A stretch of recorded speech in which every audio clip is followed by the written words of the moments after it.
Donc, je suis Bonjour à tous, je suis donc Adrien Renoux. Je travaille actuellement chez EssilorLuxottica comme ingénieur brevet. Donc, EssilorLuxottica, c'est une entreprise qui fait principalement des verres ophtalmiques, des montures et également des instruments d'analyse de la vision.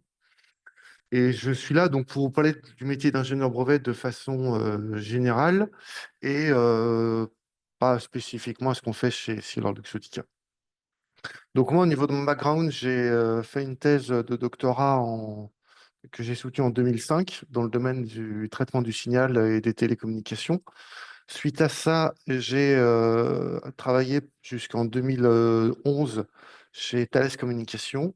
Et en 2011, j'ai changé de profession et je suis passé ingénieur brevet, à la fois en cabinet, on en reparlera après, et également en entreprise, en particulier chez Exilor actuellement et chez Nokia. Donc, le métier d'ingénieur brevet, c'est un métier qui est à la frontière, si on prend le premier slide, entre le juridique et le technique. Donc, à la frontière entre les deux, parce qu'on traite d'une discipline qui est technique. Notre but, c'est de protéger des brevets d'invention, de protéger des inventions, de protéger le savoir-faire de l'entreprise. Donc, c'est vraiment une nature qui est très technique. On n'est pas en train de, je sais pas, protéger des images ou d'analyser des problématiques relatives à, par exemple, du droit social ou ce genre de choses. C'est vraiment un droit qui est très orienté technique et juridique parce que c'est quelque chose qui est très codifié. Tout ce qu'on peut faire avec un brevet, ce qu'on ne peut pas faire avec un brevet, comment obtenir un brevet, tout est codifié et on passe par soit des administrations pour obtenir un brevet, soit après par des cours dans le cas d'un litige pour faire valoir nos droits sur ces brevets. Notre but en tant qu'ingénieur brevet, c'est d'aider les entreprises à protéger leurs inventions. Et également, un autre but, c'est de pouvoir euh, éviter que les entreprises se soient attaquées au moment où elles font un produit. C'est-à-dire, elles font un nouveau produit. Il faut être sûr que ce produit soit pas protégé et qu'elles aient le droit de le mettre sur le marché. Donc, on a un peu ce double rôle. Le premier, c'est d'éviter qu'une entreprise se puisse faire copier sa propriété intellectuelle, en tout cas, en particulier sur la partie des brevets. Et la deuxième partie, c'est être sûr que l'entreprise, elle n'aille pas sur les plates-bandes de la propriété intellectuelle d'une autre entreprise et donc elle ait des problèmes après. Et il y a trois types de lieux dans lesquels on peut pratiquer cette profession. Ça peut être soit en entreprise, soit en cabinet, soit en office de brevet. Donc, je vais essayer de commencer par un peu décrire les trois types trois types de lieux où on peut le faire. Donc, en entreprise, c'est ce que je fais actuellement. Donc, on est salarié d'une entreprise et dans ce cadre-là, on va donner des conseils à cette entreprise tout en étant salarié. Donc, en fait, on est comme un juriste d'entreprise et on va analyser, par exemple, des inventions, on va analyser des nouveaux produits. Et sur cette base de ces analyses, on va essayer de voir si, il y a des choses qui sont protégeables, qui ne sont pas protégeables, si les nouveaux produits peuvent être contrefaisants d'autres brevets de tiers. Euh, et voilà, on peut également analyser des problématiques liées au droit d'auteur, par exemple sur des logiciels. Souvent, on a un peu une complémentarité entre les inventions et le droit d'auteur lié au logiciel. Le deuxième endroit où on peut pratiquer cette profession, c'est en cabinet de conseil ou en cabinet d'avocat, mais généralement c'est en cabinet de conseil. Donc en fait, dans ce cas-là, on est indépendant des entreprises et on donne des conseils, comme dans un cabinet d'avocat. Et il faut savoir que le métier d'ingénieur brevet, ou plutôt de conseiller en propriété industrielle, c'est une profession réglementée. Et pour la réaliser en cabinet, on doit passer des diplômes, et ça on verra après la formation et les diplômes qui sont à passer. Donc ça veut dire qu'on peut donner des conseils juridiques pour des tiers. Donc ces conseils juridiques, ça peut prendre la forme d'une analyse, par exemple, de profitabilité, savoir si une invention que nous présente un client est brevetable ou non. Et ça peut également prendre la forme de la rédaction d'une demande de brevet. Et la demande de brevet, ça va être la description de l'invention et ce qui est demandé par la personne. Peut-être, je vais vous montrer un peu la matière sur laquelle on travaille la plupart du temps. Hop. changer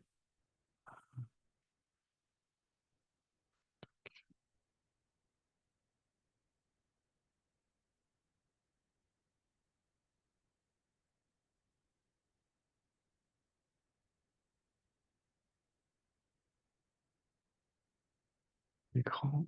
Alors,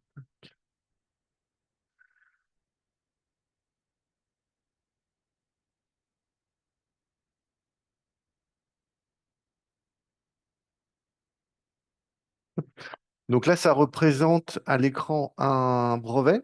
Donc typiquement la matière sur laquelle on travaille. Alors, je ne me rappelle plus celui-là de qui c'est. Je suis plus trop de qui c'est. Et donc nous, notre rôle, donc c'est on part de la description d'une invention qui a été faite par un inventeur ou on nous donne ce brevet en particulier. Et nous, notre rôle, c'est de participer à la rédaction de tout ce document-là qui va décrire l'invention et en particulier, ce qui est très intéressant et sur lequel on passe beaucoup de temps, c'est ce qu'on appelle les revendications qui sont situées à la fin et sur lesquelles on va avoir une description. C'est ce qui est ici à partir. Je ne sais pas si vous voyez bien. C'est un grand zoomé. Oui. Ah, excusez-moi. Voilà.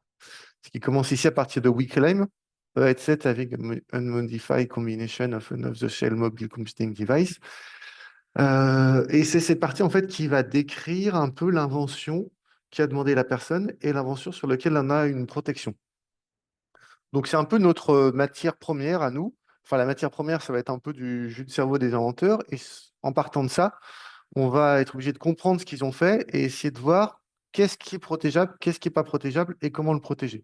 Et ceci passe par la rédaction d'une demande de brevet, et en particulier des revendications qui sont dans cette demande de brevet. Je rechange ce que je vous présente. Je vais passer sur les slides. Ici. Voilà. Donc c'est pour ça qu'on a quelque chose qui est à la frontière entre le domaine juridique et le domaine technique, parce qu'on a un certain nombre de règles à respecter dans la rédaction de ce document. On a un certain nombre d'éléments à mettre, à ne pas mettre. Et ensuite, en plus, on a un certain nombre de critères qui vont permettre l'obtention de ce brevet. Et donc, c'est ces critères qu'il faut vérifier qu'on respecte bien. Et au moment de la procédure de délivrance auprès des différents offices, c'est ces critères qu'il va falloir appliquer pour essayer d'obtenir pas un brevet. Donc le dernier endroit, excuse-moi, c'est un petit peu décousu, où on peut pratiquer cette profession, c'est dans un office de brevet. Donc eux, ils sont de l'autre côté de la barrière. Moi, je suis du côté, je représente des tiers, que ce soit mon entreprise ou des entreprises autres qui demandent des brevets. Et de l'autre côté, on va avoir des offices de brevets qui vont être en charge de relire les demandes de brevets qu'on a rédigées et sur ces demandes, la base de ces demandes de brevets, faire des recherches d'antériorité, déterminer si c'est nouveau, si c'est inventif. Donc, il y a plusieurs critères pour obtenir un brevet. Il faut être nouveau, il faut être inventif, il faut être dans un domaine qui soit technique. Et donc, ils vont surtout vérifier que ces trois critères, ces trois grands critères sont respectés. Et s'ils ne sont pas respectés, ils vont faire des objections auxquelles les ingénieurs brevets en entreprise ou en cabinet vont essayer de répondre. Donc là, c'est vraiment le cœur du métier. Et après, on a également voilà, tout ce qui est essayer de former les chercheurs ou les ingénieurs aux problématiques liées à la propriété industrielle et au brevet. Essayer d'expliquer aux différentes entreprises qui sont clients ben, pourquoi est-ce qu'elles peuvent obtenir un brevet, pas obtenir, les risques qu'elles prennent, par exemple, dans le cas où elles sont contrefactrices d'un brevet. Donc tout ce qui va autour de ces brevets. Est-ce que vous avez des questions? Déjà, à la limite, on peut peut-être prendre les questions un peu au fil de l'eau. Est-ce que vous avez déjà des questions sur ces débuts ou est-ce que c'est clair à peu près la matière qu'on va avoir? Bon. Donc, je continue. Alors, au niveau de la formation, le prérequis, c'est d'avoir un diplôme scientifique, que ça soit un master ou un PhD. Il n'y a pas de... Voilà. Pour vous, en fait, si vous êtes dans une école doctorale, scientifique, il n'y a pas de difficulté. Si vous êtes dans une école doctorale plus liée à économique ou d'autres domaines, c'est pas forcément une profession qui va pouvoir vous être ouverte parce qu'il faut vraiment avoir euh, un, un diplôme scientifique. Donc, ça peut être un diplôme scientifique en mathématiques, en télécommunications, en chimie, en biologie. L'important, c'est d'avoir un diplôme scientifique. Ensuite, on a une formation de droit qui est réalisée durant les premières années de pratique. Donc, comme j'ai dit, c'est une profession réglementée et vous allez être testé principalement sur la partie droit. En gros, on va vous mettre des cas pratiques. Voilà, un client arrive, il vient de créer un nouveau produit et il veut le protéger. Donc, il va falloir vous expliquer comment est-ce qu'on peut le protéger, quelles sont les démarches à suivre. Ou je ne sais pas où il a commencé à mettre en vente un produit dans un pays donné. Il découvre un concurrent, lui envoie une lettre comme quoi il est contrefacteur de son brevet d'un de ces brevets du concurrent. Vous devez alors expliquer comment est-ce que ça se passe. Donc, en gros, c'est une formation assez, bon, ça reste assez théorique quand même, mais avec une grosse composante pratique, c'est-à-dire on va vous apprendre tous les textes de loi et après, à vous de les mettre en musique pour répondre à un examen dans lequel voilà, vous devez essayer d'être dans une situation donnée et donner un conseil juridique. Donc, il y a différents examens qui sont à passer, qu'on appelle l'EQE et l'EQF. Le premier, c'est l'examen de qualification européen, qui vous permet de représenter des personnes devant l'Office européen des brevets. Et l'autre, c'est le QF qui vous permet de représenter des personnes devant l'INPI de l'INPI, donc c'est l'Institut national de propriété industrielle. C'est elle qui est en charge, en particulier, mais pas que, de délivrer les brevets. L'INPI fait en partie des offices de brevets dont j'ai parlé dans le premier slide. Généralement, on passe à peu près, il faut 3 ans, 4 ans au minimum pour passer ces diplômes, mais la plupart du temps, en fait, on commence par être embauché, souvent plus dans un cabinet que dans une entreprise, avec on est en CDI. On est ce qu'on appelle stagiaire, mais c'est avec des gros guillemets, c'est-à-dire on est en CDI avec un emploi d'ingénieur, mais simplement qu'on n'a pas le droit de signer directement, on n'a pas le droit de vraiment donner le conseil en tant que tel. On est supervisé par quelqu'un qui va contresigner tout ce qu'on a fait et qui va vérifier tout ce qu'on a fait. Et le jour où on a réussi à passer cet examen de l'EQA et de l'EQF, on quitte ce statut de stagiaire, mais vraiment en mettant des guillemets, c'est pas un stagiaire comme on le fait avant, c'est vraiment un emploi pérenne en CDI généralement. Et on a le droit de signer soi-même ses propres analyses et de fournir ses propres analyses ou de monter son cabinet, par exemple. Donc, la première année, généralement, la première année, on la passe sans formation. On a une première formation la deuxième année qui se passe à Strasbourg, une semaine par mois. Généralement, c'est tout payé par le cabinet. Enfin, ça, c'est à voir avec le cabinet, mais en général, c'est le cabinet qui prend en charge les déplacements, les différents frais afférés à cette formation et qui donc vous forme déjà la première année un peu sur le tas et ensuite de façon plus théorique la deuxième année. Il est également possible de passer certains examens avant du CPI, mais voilà, si vous avez des questions, je pourrais revenir dessus et là-dessus. Donc voilà, sachez qu'il y a un cycle de formation à avoir de 3 4 ans, mais on est généralement directement dans le cabinet, intégré aux effectifs du cabinet. Et l'ambiance d'un cabinet de propriété industrielle, c'est un peu une ambiance d'un cabinet d'avocat, c'est-à-dire qu'on a différents clients à voir et on a différentes tâches à réaliser dans la journée, peut-être ou différentes actions à réaliser. Et on est généralement, on est plutôt au sein du cabinet avec quelques réunions et visites chez le client.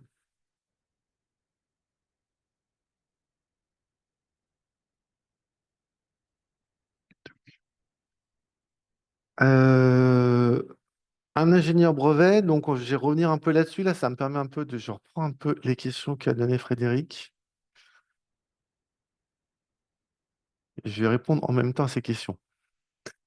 Donc, qu'est-ce qu'on fait concrètement dans le métier? On travaille vraiment sur la propriété industrielle. Donc, on est vraiment, une fois que les inventeurs ou les chercheurs ont trouvé quelque chose de nouveau, on se pose la question de comment est-ce qu'on le fait pour le protéger. Donc, généralement, nous, on arrive quand même ça marche quand même pas trop mal. que si on est trop au début, on ne peut pas réussir à protéger les choses. Donc on arrive plutôt sur la phase développement que recherche, quand on arrive à quelque chose qui est un peu construit, un prototype qui est un peu construit. Et vraiment, la première étape, c'est vraiment cette compréhension de l'écosystème et cette compréhension de pourquoi est-ce qu'on veut protéger, hein. Pourquoi est-ce qu'on veut protéger? C'est pour éviter que les autres entreprises puissent refaire la même chose. Et donc, la première étape, c'est vraiment de pourquoi est-ce qu'on veut pourquoi est-ce qu'on veut le protéger. Et ça, c'est très important à comprendre, qu'on soit en entreprise, en cabinet de conseil en propriété industrielle ou en cabinet d'avocat, c'est d'avoir une bonne vision de où est-ce que va aller l'entreprise. L'entreprise, voilà, son futur produit, ça va être celui-là, ses concurrents, ça va être cela. Et donc, sur cette base-là, on essaie de comprendre techniquement ce dont ils ont besoin, quelles sont les briques qu'ils peuvent avoir, et on détermine avec les ingénieurs et les chercheurs comment protéger ces meilleures briques. Donc là, à ce moment-là, le profil de docteur est vraiment très intéressant parce que vous avez une bonne connaissance technique, généralement, et en plus, vous avez une connaissance un peu de la recherche. Et donc, c'est quand même dans la partie recherche qu'on va, sur la fin de la partie recherche, obtenir ces inventions qui sont intéressantes et qui sont brevetables. Donc, vous savez, généralement bien discuter avec des inventeurs, avec des chercheurs, avec des ingénieurs. Vous avez ces compréhensions techniques qui vont vous permettre de comprendre ce qu'ils ont fait, de pouvoir après rédiger une demande de brevet qui va décrire ce qui va être fait, ou vous aurez une compréhension de qu'est-ce que pourrait faire la concurrence. Est-ce que voilà, vous aurez une compréhension de comment lire un brevet. Vous avez généralement l'habitude de rédiger, alors c'est des articles de revue, c'est pas la même chose, mais une aisance à l'écrit qui vous permettent de faire des rédactions déjà pour des articles, par exemple, et donc de vous adapter peut-être plus facilement à la rédaction d'une demande de brevet. Et au niveau des domaines concernés, on a vraiment de la biologie, de la physique, de la chimie, un peu tous les domaines techniques vont être couverts, des mathématiques, de l'informatique. On a vraiment tous les domaines qui peuvent être couverts, avec des besoins plus ou moins marqués, mais tous les domaines. Et les compétences recherchées au moment d'un entretien, déjà, ceux qui vont recruter le plus, seront plus sain d'être embauchés dans un cabinet en propriété industrielle parce qu'ils ont l'habitude, on va dire, de former des jeunes, euh, quel que soit votre âge, de former des personnes qui ne sont pas formées dans les brevets. Donc, il est souvent beaucoup plus simple d'être embauché dans un cabinet en conseil en propriété industrielle que dans une entreprise. Les entreprises, souvent, elles aiment bien avoir des gens un peu formés dans les brevets. Et donc, ça peut être un petit peu plus compliqué de trouver quelque chose. Les cabinets de conseil, ils ont l'habitude de vous former, donc ils vont mettre, vous jeter dans le grand bain un peu directement, mais supervisé par quelqu'un. Donc, vous allez commencer directement à essayer de comprendre des inventions, rédiger des demandes de brevets et ce genre de choses. Il y a également donc les offices de brevets, donc que ce soit l'Office européen des brevets à Munich, La Haye ou Berlin ou l'INPI à Courbevoie qui eux également recherchent des personnes qui sont juniors. De toute façon, le métier est très particulier et eux également vous formeront sur tout ce qui est recherche documentaire et réponse à apporter, enfin, et plutôt rédaction de notifications et d'objections au moment où une personne demande la délivrance d'un brevet.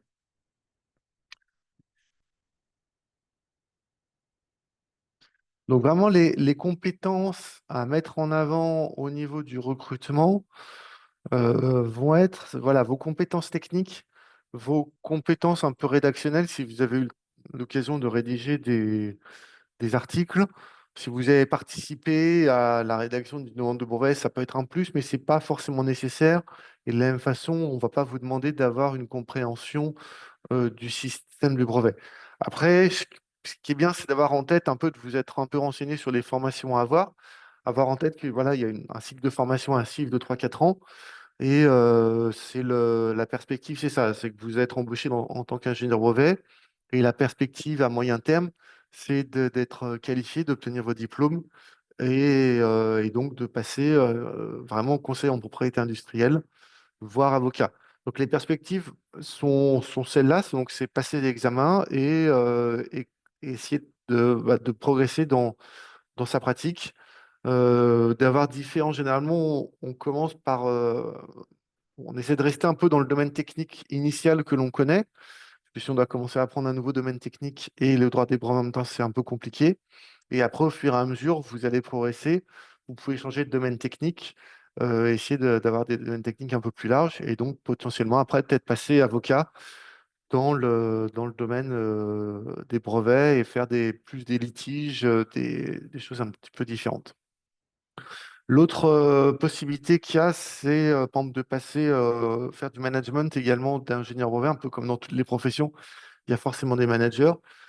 Former des jeunes, il y a beaucoup de formations de jeunes à avoir. Essayer d'élargir un peu le spectre juridique. Par exemple, passer dans la protection des marques, la protection des dessins et modèles. Et donc, essayer d'avoir un spectre un peu plus large juridique qui ne soit pas juste cantonné au brevet, mais qui va être un peu plus large. Et dans un office de brevet, c'est un peu la même chose. Donc, c'est-à-dire vous commencez par être examinateur brevet et au fur et à mesure, vous pouvez par exemple, essayer de passer euh, dans des choses qui sont un peu plus techniques au niveau juridique, on va dire. C'est-à-dire, par exemple, faire excusez-moi, passer dans des chambres d'appel ou des divisions d'opposition. Donc, des personnes qui vont être un peu en deuxième instance au moment où il y a eu un brevet qui a été rejeté et qui vont être en charge de réexaminer euh, toute la procédure de délivrance pour voir si oui ou non le brevet aurait bien dû être rejeté. Donc j'ai repassé un peu sur mon brevet. Donc voilà, là c'est vraiment important. Ce que je présente là, c'est quand même vraiment la matière principale que vous allez traiter. Donc il faut avoir une certaine appétence pour l'écrit. Parce que comme vous pouvez le voir, en fait, bon, il y a bien des schémas, mais les schémas, je les ai passés assez rapidement et on est quand même sur quelque chose qui est assez écrite. Et le but d'un brevet, c'est de décrire qu'est-ce qui est protégé, quelle est l'invention protégée. Et cette façon de le décrire, ça va être par de l'écrit. Ça va être la partie qui est là, ici, à partir de Wikilime. Donc, il faut un peu avoir cette appétence à rédiger. On va passer beaucoup de temps à rédiger des choses ou à lire des choses qui ont été rédigées par d'autres.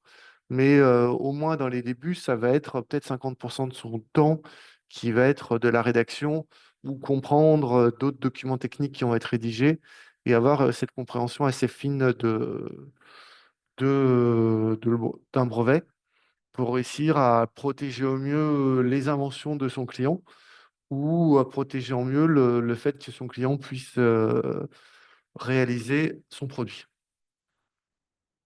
Alors,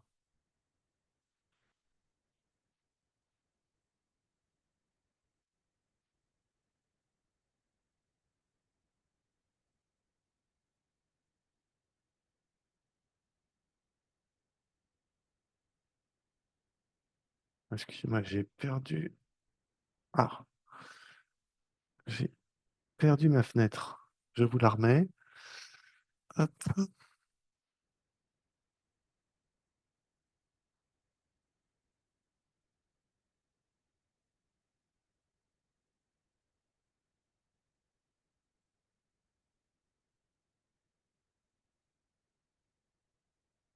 Donc, je reviens un peu au début. Je vais répéter un peu la même chose. Effectivement, voilà.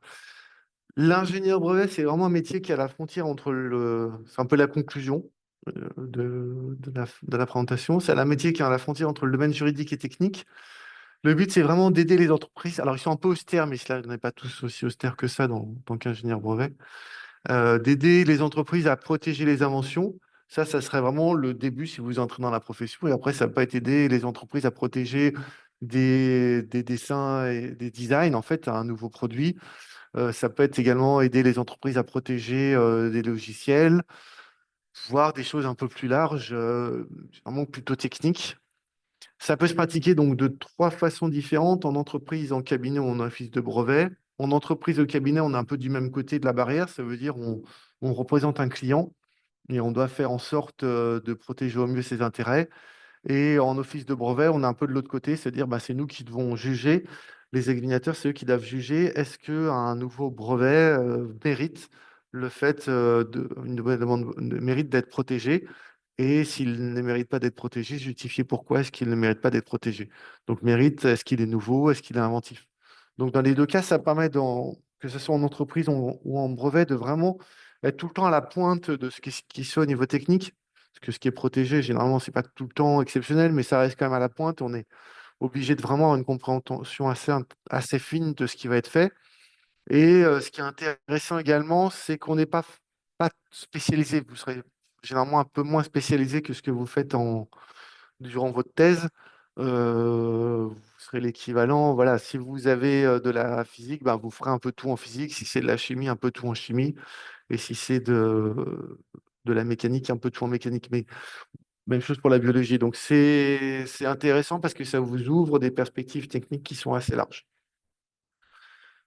Et ben voilà, donc c'est fini pour ma présentation. Si vous avez des questions, n'hésitez pas. S'il y a des points que vous voulez préciser.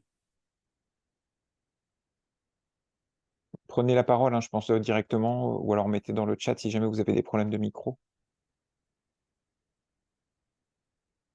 Moi, je peux commencer en attendant que peut-être Oui, que quelqu'un se manifeste. Il y a déjà pas mal de questions auxquelles vous avez répondu forcément, mais moi, ce que j'avais noté, c'est est-ce que les recruteurs sont convaincus du profil PhD? Enfin, vous-même, vous êtes docteur, comme vous l'avez dit. Donc, enfin, ça faisait partie des questions, c'est en quoi il y a une plus-value d'être docteur par rapport à un master, puisque, comme vous le dites, les deux peuvent être accessibles, enfin, ça peut être accessible déjà au niveau master. Donc, dans les plus-values, il y avait l'histoire de la technicité et du rédactionnel. Est-ce qu'il n'y a pas aussi cette capacité à fouiller, à trouver l'info et à la mettre en perspective quand on est docteur, là où en master, on n'est pas comment dire, aguerri aux techniques de recherche bibliographique, de- d'aller vraiment chercher au bon endroit et de mettre tout ça en perspective. Et est-ce que les recruteurs, donc, à l'inverse, sont convaincus de ces compétences? alors je pense que les recruteurs, ils sont convaincus de ces compétences. Alors généralement, les recrutements, ça se fait par les opérationnels directement. Dire si on prend l'exemple des cabinets de conseil, même un gros cabinet de conseil, ils vont avoir un RH. On va pas avoir des processus avec des poules de recruteurs. Enfin, c'est généralement les opérationnels qui font ça directement. Dans les cabinets, ils sont presque la moitié qui vont être docteurs, pas la moitié, mais un bon tiers. Donc, ils sont convaincus déjà de l'intérêt d'avoir une thèse. Vous ne serez pas juste la seule personne qui aura postulé avec une thèse en tant qu'ingénieur brevet. Donc, c'est assez standard d'avoir une thèse, d'avoir même fait un postdoc après. Ils voient bien l'intérêt technique des choses parce que vous avez une bonne connaissance technique. Parce que vous avez effectivement vous avez bien la partie un peu recherche documentaire, par exemple, ça peut être un plus assez intéressant pour les recruteurs. Donc, ils ont généralement il n'y a pas trop de difficultés à valoriser cet aspect-là. Donc, ils voient un intérêt à le faire. Et même vis-à-vis des clients, c'est assez intéressant pour eux de présenter des personnes qui sont vraiment formées techniquement et qui comprennent ce qui se passe techniquement. Voilà, un docteur, ça, ça pose un petit peu le fait d'être quelqu'un de technique. On ne dit pas zut, c'est juste quelqu'un qui rédige. On sait également qu'il a des compétences techniques. Donc c'est un vrai plus. Mais c'est pas il vous pose pas trop enfin, vous n'aurez pas trop de questions particulières sur ça, en fait, sur le fait, mais pourquoi vous avez fait une thèse et maintenant vous voulez faire ça. Voilà. C'est assez naturel après une thèse de devenir ingénieur brevet. Enfin, c'est naturel. Bon, la majorité des thésards deviennent pas ingénieurs brevets, mais beaucoup d'ingénieurs brevets sont d'anciens thésards. Et là, Il y a une ouais, question dans le ouais. chat. Alors, pour les personnes situées dans le doctorat en chimie appliquée qui souhaitent travailler dans le secteur industriel, notamment dans une unité de R&D, quelles sont exactement les compétences sur lesquelles les ressources humaines industrielles se basent pour recruter des diplômes académiques dans ce domaine? Alors là, c'est un peu plus large que juste qui souhaite travailler dans le secteur. C'est un peu plus large que juste la question de l'ingénieur brevet. Bah, en fait, il faut des compétences techniques à la base. Une entreprise, si vous travaillez en R&D, c'est que vous avez besoin d'une compétence technique. Les entretiens ressources humaines, généralement, ça se passe plutôt bien. Et ce qu'apprécient les ressources humaines, moi, ce que j'en ai comme retour, mais quel que soit le métier, c'est que elles aient compris ce que vous faites. Pas tout, mais que vous soyez capable de... Alors ça, c'est encore plus important en industrie, bon, quoi, c'est quand même très important partout, que vous soyez capable de se mettre à leur niveau.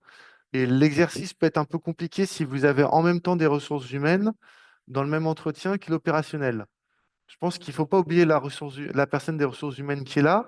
Et il est important de commencer chaque réponse à la question de l'opérationnel par une reformulation plus simple techniquement, pour déjà être sûr que vous avez bien compris la question, être sûr que vous embarquez la ressource humaine dedans et passer de l'un à l'autre et que la personne des ressources humaines ne soit pas avec ses questions de ressources humaines et la question technique avec ses questions techniques. Donc je pense que aux ressources humaines, il faut lui parler technique. Et il faut que si elle est dans une entreprise technique, elle est, je sais pas, à Thales par exemple, ressources humaines, c'est important qu'elle comprenne les produits de Thales ou si elle a les Silor, les produits des Silor. Donc il faut réussir à faire des ponts entre ce que vos connaissances et les produits de l'entreprise et tout en embarquant la personne des ressources humaines dedans. Et pas se dire la personne des ressources humaines va me poser des questions que de ressources humaines. On est là pour parler technique et on est là pour embaucher des ingénieurs et des ingénieurs qui sont capables d'expliquer, voilà, c'est des personnes qui sont très techniques, mais qui sont capables d'expliquer avec des mots simples des concepts compliqués. Je ne sais pas si ça répond à la question, mais voilà. Ouais, c'est vrai, comme vous dites, enfin, la présentation aujourd'hui, c'est pas forcément dans le domaine R&D comme, enfin, je vois la question, j'ai l'impression. En revanche, pour Aïssam Hadou, il y a d'autres présentations qui vont avoir lieu. Si vous êtes sur l'île, je vous invite à venir le 24 février à l'Iliade pour discuter directement. Normalement, on aura des entreprises qui font de la R&D, on aura aussi des recruteurs PhD, donc ils pourront répondre beaucoup plus précisément à ce genre de questions. Effectivement, je rejoins Adrien. Moi, ce que j'entends, je suis pas recruteur, hein, mais on cherche quelqu'un avec qui on veut travailler. Il faut embarquer la RH, forcément. Si la RH ne comprend rien à ce que vous dites, c'est perdu d'avance. Mm. Et c'est pour ça, c'est vrai que je vous posais la question, Adrien. Est-ce que les recruteurs sont déjà convaincus par le profil PhD? Si oui, c'est donc quelles compétences il faut mettre en avant? Donc, vous parliez des rédactionnels. Et en gros, qu'est-ce qui va faire la différence dans l'entretien entre telle ou telle personne, sachant qu'ils sont déjà convaincus par le profil PhD, donc il n'y a pas forcément à faire découvrir le doctorat, mais de bien faire parler de soi. Oui, je pense qu'en France, le doctorat, il est connu. Voilà, faut que vous réussissiez à parler de votre thèse simplement. Enfin, voilà, il faut réussir à se mettre au niveau de chacun des interlocuteurs que vous avez en face de vous. C'est-à-dire qu'il faut que la personne des ressources humaines, elle soit capable de dire, bah, cette personne, globalement, elle a fait une thèse là-dedans, on ne rentre pas dans tous les détails. Mais quel est le principe de la thèse, de ce que vous avez fait? Parce que c'est un peu ce que vous vendez. Donc, il faut réussir à l'expliquer à différents niveaux de... Un peu, je ne sais pas si vous faites les journées de la science. Je me rappelle, je faisais les journées de la science quand j'étais jeune. Donc, ils nous mettaient des bouches blanches. Ça ne nous servait à rien. Nous, on faisait de traitement du signal. On n'a jamais vu rien de dangereux. Mais ça fait bien de mettre une bouche blanche, ça fait chercheur un peu. Mais après, ben, le discours qu'on avait, il fallait qu'il soit à un niveau qui soit vraiment adapté. Alors en plus, on partait avec les mêmes posters que ceux qui étaient quand on partait en conférence. Donc il fallait réussir à... Bon, on les modifier un peu quand même des fois. Voilà, réussir à présenter ce que vous avez fait euh, le premier jour à des autres, à vos pairs, et puis juste après à une mère de famille qui a une petite formation technique, comme tout le monde, qui a une petite formation en mathématiques mais qui a pas forcément, et c'est pas négatif ce que je dis sur la dans de famille, mais ou à des collégiens, voilà, à des collégiens, à des lycéens, réussir à expliquer ça. Donc c'est le même exercice à faire quand vous êtes en entretien.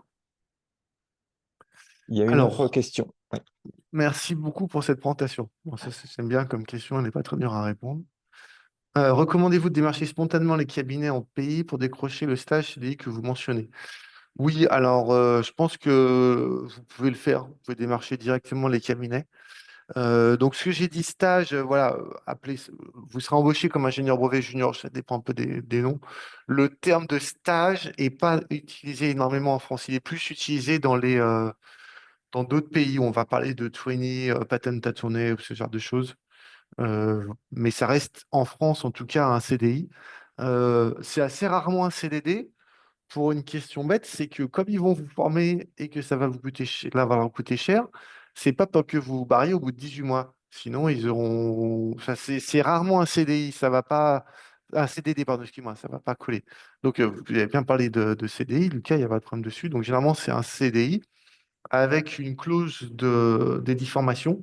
Comme ils vont vous envoyer à Strasbourg, que ça va leur coûter cher, si vous partez tout de suite après, il faut la rembourser. Donc, par principe, la cause de diffamation, c'est qu'ils veulent que vous restiez. Donc, le mieux, c'est de recruter et ça vous permet de passer l'examen dans des conditions matérielles qui sont bien meilleures et même intellectuelles, bien meilleures dans le sens où vous avez de l'argent. Après, ça veut dire qu'il faut travailler en même temps que faire ses études, mais ça, on s'en sort et de toute façon, ils sont au courant. Et également plus facile parce que vous serez déjà dans la profession et vous aurez des interlocuteurs quand vous aurez de vos questions. Donc oui, je pense que le mieux, c'est de faire des candidatures spontanées en expliquant ce que vous êtes. Voilà, c'est pas la peine de survendre aucune compétence, enfin, brevet plus que ça. Si vous avez rédigé, vous le mettez. Mais on n'attend pas de vous que vous ayez des compétences brevet. Pour faire écho à cette question, est-ce que vous sauriez dire quels sont les cabinets là, enfin une liste de cabinets quelques-uns qui embauchent? Alors, le mieux, alors, je regarde en même temps, c'est que vous alliez, alors, attendez, hop, je vais vous mettre, regardez ensemble.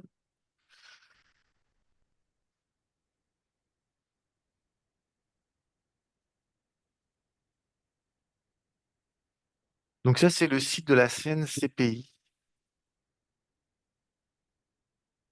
C'est hop, partagé.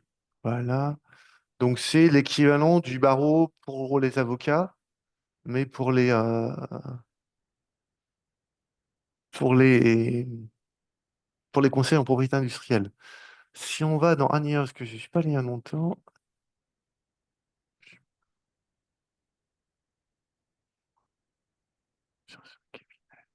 vous allez dans Rechercher un cabinet, et là, vous, vous mettez brevet, hop. Alors vous cherchez à Paris, dans les Hauts-de-Seine et dans les Yvelines, ce qui me semble dans les autres départements, il n'y en a pas beaucoup. Parce que quand on clique, ça marche. Lançons une recherche. Et là, vous avez un ensemble de cabinets. Alors, un certain nombre quand même. Et le mieux, alors vous prenez ceux qui ont un site web, hein, parce que ceux qui n'ont pas de site web, c'est qu'ils sont tout petits et qui sont, c'est une personne seule, donc ça sert à rien. Et, et par exemple, et sur la base de cela, par exemple, vous allez, par exemple, sur, alors, celui-là, Icosa, que je connais. Vous faites une petite passage, il y a tout le temps une partie équipe. Donc vous regardez dans la partie équipe. Et puis vous regardez qu'est-ce que font les associés, qu'est-ce que font les ingénieurs. Donc là, on va dans le cabinet ICOSA, on s'aperçoit qu'ils font des life science. Bon, très bien. Ils font des life science en chimie et en biologie. Et ils font également du medtech. Donc c'est un peu un cabinet. Ah, zut, pardon. Donc c'est vraiment typiquement un cabinet qui va être orienté sur des personnes qui font de la biologie, qui font de la chimie. Et après, vous cherchez dans offre, actualité, expertise, atout. Et souvent, vous allez peut-être avoir, on cherche des gens. Bah là, vous postulez. Et s'il n'y a pas on cherche des gens, vous cliquez sur contact et vous envoyez accepter. Vous avez souvent, ça sert à rien d'appeler, et vous faites un contact, par exemple ici, par message, pour demander s'ils recrutent des gens, vous faites une candidature spontanée. Après, vous faites les autres. Donc, ceux principalement qui vont avoir un, un site web. Donc là encore, par exemple, les gros, par exemple, il y a celui-là, La Voix. Là, c'est un cabinet. Donc à chaque fois, il y a la même organisation. Hop, vous regardez les équipes. Toc. Donc là, vous voyez, vous avez les profils des gens. Alors, par toute notre équipe. Et vous verrez que si son docteur, c'est marqué. Alors, Euh, je crois qu'il est docteur.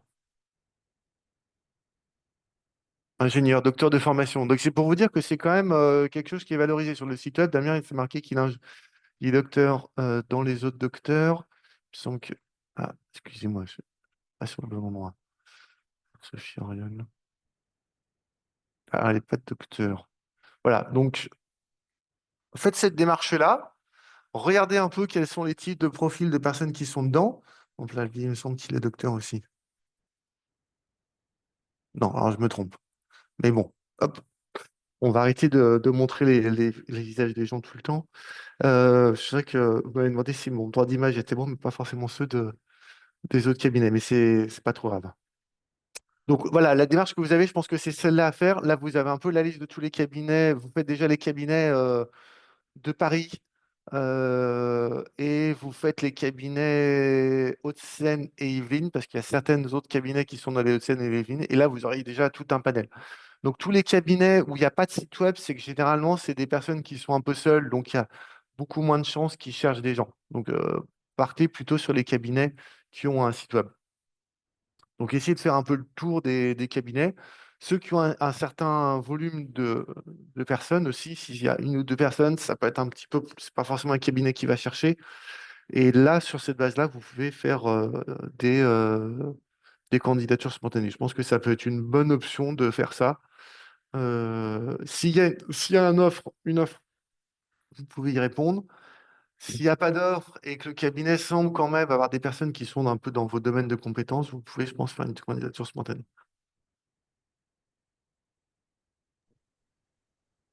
Question, enfin, je profite, hein, question qui revient souvent et tabou en France, c'est la question du salaire. Comment ça fonctionne pour un ingénieur brevet en termes de salaire? Est-ce que vous savez donner une fourchette ou... Alors c'est plutôt une profession qui est bien payée une fois qu'on est qualifié. Euh, Après, on va dire, alors les fourchettes, j'ai plus les fourchettes, mais par exemple, quelqu'un qui va avoir 35 ans et qui va être qualifié complètement, qui a 5 6 ans d'expérience, ça va être des salaires de entre 80 000 et 120 000 euros. Ça dépend un peu de ce qu'ils font. Les salaires de débutants sont un petit peu différents, en sachant que de toute façon, les cabinets ils vont être un peu obligés de s'aligner. Enfin, une fois que vous êtes rentré dans la profession, il y aura un peu un alignement automatique qui va se faire pour plusieurs raisons. La première, c'est que la profession n'est pas très grande, donc vous arriverez vite à savoir combien gagnent les autres. Et qu'une fois que vous êtes dans la profession et que vous êtes qualifié, vous aurez une grosse tendance à être chassé. Donc les cabinets, s'ils veulent éviter de vous perdre, ils vont être obligés de s'aligner au niveau du salaire. Entre un cabinet et un autre cabinet, il n'y a pas que le salaire qui joue, mais c'est quand même quelque chose d'assez important dedans, quoi. Et j'ai plus en tête vraiment les. On va dire qu'un ingénieur brevet débutant, il va être dans les hautes fourchettes Alors la thèse, c'est tout le temps compliqué à valoriser. Alors là, c'est compliqué, mais vous serez en haute fourchette. Enfin, si vous n'aviez pas de thèse, vous seriez en haute fourchette de votre école d'ingénieur. Et si vous avez une thèse, bah, vous aurez un petit peu plus. Voilà, ça dépend, ça dépend où vous faites votre thèse, ça dépend de beaucoup de choses, ça dépend énormément également de votre formation initiale à la thèse. Faut pas se leurrer, et voilà. Mais dans mon cas, par exemple, j'ai pu, en quittant Thalès, avoir un salaire qui était augmenté un peu par rapport au salaire de base que j'avais à Thalès en devenant ingénieur brevet débutant.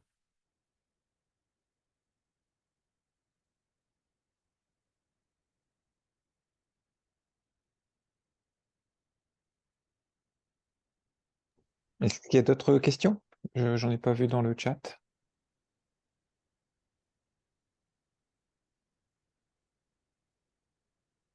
Visiblement, non. Bon, bah, c'est parfait pour moi. Ben, merci Écoutez, beaucoup, bah, si Adrien. s'il y a des questions après, n'hésitez pas, Frédéric, à donner mes coordonnées, Je peux vous mon donner mail. votre mail si Oui, besoin. oui. Et comme ça, ils pourront poser les questions directement. Je mets le mien à ce moment-là dans le chat pour ceux qui Ou sinon, ne je mets le mien l'ont... aussi. Attendez, hop. Comme vous voulez.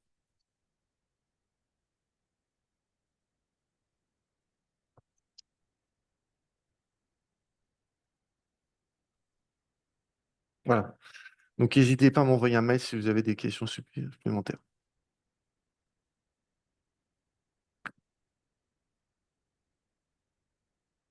Merci beaucoup Adrien Eh ben, pour merci à cette vous. présentation. Eh ben, bonne journée à vous. Puis j'espère que ça va donner un peu envie de rentrer dans la profession. Vous verrez, si vous aimez les choses techniques, ça reste quand même très intéressant. Il faut pas avoir trop peur de la partie formation. Elle est vraiment intéressante et elle se fait dans des conditions matérielles qui sont vraiment très bonnes, quoi, généralement. Et les conditions matérielles dans les cabinets de brevets sont souvent bonnes. La profession est plutôt à la recherche de personnes que dans l'autre sens. Voilà. Merci, bah, moi je garde aussi la ressource. Je reviens vers vous pour, voir, si on diffuse ou pas. Ok, je vous remercie. Bah, merci beaucoup Adrien. Au revoir.